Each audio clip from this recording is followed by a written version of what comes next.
So guys, for the first method, you want to head over to search and type in troubleshoot settings. Click on it. Now once you're on this, you want to click on other troubleshooters. And then next to printer, you want to click on run. You want to run the printer troubleshooter. And it's going to say, do we have your consent to proceed with the diagnostics and try automated steps to fix the problem? You want to click on yes. And then you want to go through all these steps and then see if this works for you. Now for the second method, you just want to restart your printer. You want to unplug it and then plug it back in. For the third method, you want to try to plug it into a different port on your computer. Now for the fourth method, you want to head over to search and type in device manager. Click on it. Now once you're on this, you want to expand print queues. And then you want to find your printer. You want to right click on it and then click on update driver and then click on search automatically for drivers. Make sure they have the best drivers installed for your device. You also want to head over to the Canon website itself and you want to make sure they have the latest Canon driver printers for your printer installed. Now for the next method, you want to head over to search and type in check for updates. Click on it.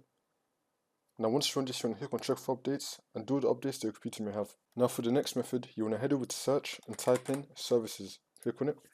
Now once you're on this, you want to click on any service and then click on P on your keyboard. You want to scroll down until you find print spooler. You want to double click on it.